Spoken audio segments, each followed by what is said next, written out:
On December 14th, New York erupted in chaos as months of tension between Jake Paul and Andrew Tate finally came to a head. The two didn't plan to meet, but fate had other ideas when they unexpectedly crossed paths. As expected, Jake couldn't resist throwing out some wild, over-the-top insults at Andrew. What happened next was pure mayhem, and as Andrew had warned before, the consequences were about to unfold. It's clear to me you are desperate for a reality check. This is the hardest sport in the world, and people dedicate their lives to this, and most of them never get a payday. It never pays off for the majority of fighters who would As far as Jake Paul is concerned, he's built a career on provoking the bear. Whether it's challenging combat sports legends like Mike Tyson or carefully selecting opponents to maintain his undefeated streak. But what unfolded on December 14th was more than just a typical call-out. It was Andrew Tate, in all his $710 million glory and four-time kickboxing world champion status, stepping up to Jake on a crowded street as if he had something to prove, and he did. If you want to fight and you want to send a contract, send one to me. I will take a few weeks break from living my retired life to kick the living out of a goofy, entitled dickhead like you. You know my name, Andrew Tate. Google it if you want to know more. Any day, anytime. For those living under a rock, Andrew Tate isn't the type to do things half-heartedly. This wasn't a casual meetup or a quick Twitter jab.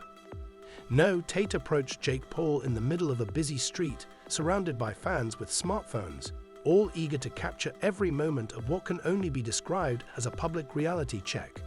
As for Jake, let's just say his usual bravado quickly faded. If his confidence had a volume knob, Tate turned it all the way down. Come on, work. Go. Work. Come on, Marcus. Keep going. Work! Come on, fight. Make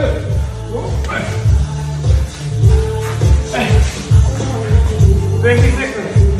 Come on, 20 seconds to walk, Marcus. Let's go. Let's go. Let's go. Come on, work. Work. Work. Good. Work. 10 seconds. Work. Jake Paul thrives on confidence. It's his trademark. Whether he's trash-talking opponents or showing off for his 20 million followers, confidence is what drives his fights and keeps his brand alive. But in that moment, confidence was nowhere to be found. Andrew Tate wasn't some random guy Jake could brush off with a snarky comment. He wasn't one of those carefully chosen opponents Jake's team had lined up. No, this was Andrew Tate. Yeah, he'll never do that, though. He knows. He knows way. One, he's under contract. And two, he's not his own boss. And two, he won't do it. He knows better. He might and it's funny to say, like, yo, Conor McGregor is scared of Jake Paul and will never box. You could see it in Jake's body language. Tate didn't need to raise his voice or throw a punch. His imposing presence and unshakable composure spoke volumes. Jake, who's usually quick with comebacks and never shies from confrontation, looked completely out of his element. It's bad when the guy famous for his loud mouth has nothing to say. I'm one of the lucky ones. I made a little bit of money. I don't have 50 million to bet with you, but I do have 3 million to bet with you. So this is your offer. $3 million. You put 3, I put 3. Winner takes all. I'm 5 years out the ring. I'm a kick. This wasn't some spur-of-the-moment decision. Tate's choice to confront Jake had been building for months. Jake Paul made a name for himself by calling out legends, most of whom were well past their prime, while conveniently avoiding real challenges. Tate saw right through it. As someone who's dedicated his life to combat sports, watching Jake cherry-pick opponents must have been infuriating. But when Jake called Tate a washed-up fighter, that was the final straw. Tate didn't approach Jake for clout. Let's be honest, he didn't need it. This wasn't about money either. Tate's bank account was already stacked. What he wanted was simple, to make a statement. In combat sports, respect isn't earned through followers or loud trash talk. It's about proving yourself against real competition, something Jake has skillfully avoided.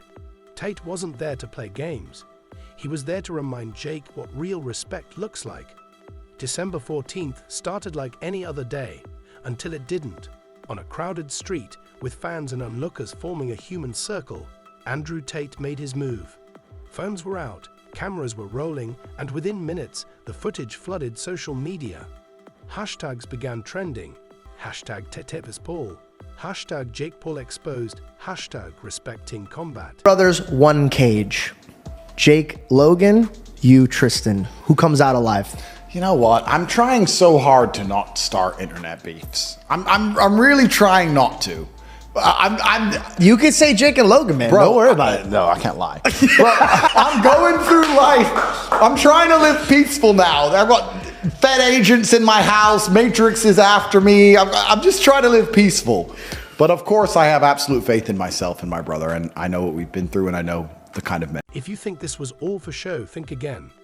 This wasn't some staged event orchestrated by PR teams to boost engagement. The tension was real. You could see it in the way Jake struggled to regain his composure. His usual tactics, sarcastic remarks, forced laughter, that signature smirk, weren't working. This wasn't a roast battle or a promotional stunt. It was Andrew Tate delivering a very real message in a very public way. I'm sorry. Look, Andrew, fighter, legitimate, badass motherfucker, strong mentality.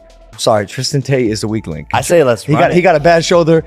He's shaped like a gingerbread man. I don't want no beef, but that's delusion. PFO will set this up. A MMA double tag team match. 10 million for everybody. You might have a fight on your hands. That would go crazy. Let's do it. Let's do it. No, seriously. I'm let's about do the it. action. Like I'm less talk now. Let's just fucking go. Yo, but you know for a fact, me and Jake will travel to Romania. We will make this happen. We'll do it wherever you want, whatever condition. Jake Paul's entire persona is built on being untouchable, the underdog who always comes out on top, proving his doubters wrong. But when Andrew Tate stood in front of him, all that bravado vanished. You lose to an old man who's retired.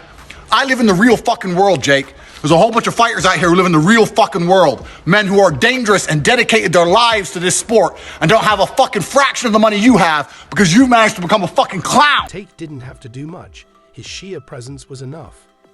With his towering physique and years of experience as a kickboxing world champion, Tate didn't need to shout or posture. Jake, on the other hand, was visibly shaken. He tried to clap back, of course, because that's what Jake Paul does. But this time, his words fell flat. This wasn't a game he could talk his way out of. As soon as the footage hit the internet, it was game over for Jake's ego. Within hours, memes flooded Twitter, TikTok, and Instagram. Jake's attempts to save face were no match for the internet's collective creativity. From comparisons to a kid getting scolded by their dad to outright mockery of his tough guy persona, social media had a field day. Meanwhile, Andrew Tate's fanbase grew overnight. Even people who weren't die-hard Tate fans couldn't help but respect him.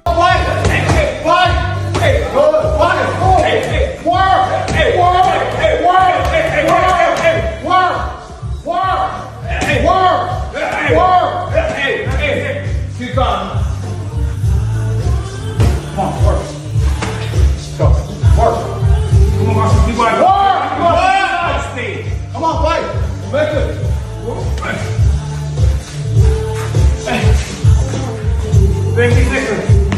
Come on, 20 seconds to work, Steve. Let's go. Let's go. Let's go. The debate raged on.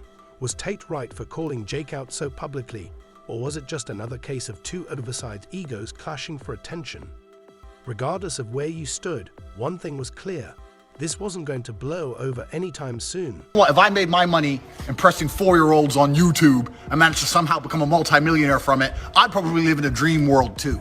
But let me explain something to you about combat sports. There are a whole bunch of men out here who will never be as famous as you, will never make the money you've made, who would kick the living fuck out. This wasn't just a confrontation between two individuals. It was a clash of ideologies. Jake Paul represents the new era of combat sports, where clout often trumps skill. His fights are more about creating viral moments than proving himself as a boxer. Andrew Tate, on the other hand, is old school. He comes from a world where respect is earned in the ring, not on social media. Boxer on the planet is Jake Paul. Why? I mean, who's doing it? I mean, if Mike Tyson says, let's do this, are you down? 100%. I'm gonna make Mike my girlfriend. Would you fight Mike Tyson? Again, no, because he's now old, and I would be an absolutely tragic shame to knock out an old version of this fine by himself. That doesn't feel fair. Prime Tyson would have ripped me apart in a boxing match. So to beat him when he's past his prime just feels dishonorable. And I'd feel dirty for doing that. So there's no amount of money on the planet that could convince me to fight.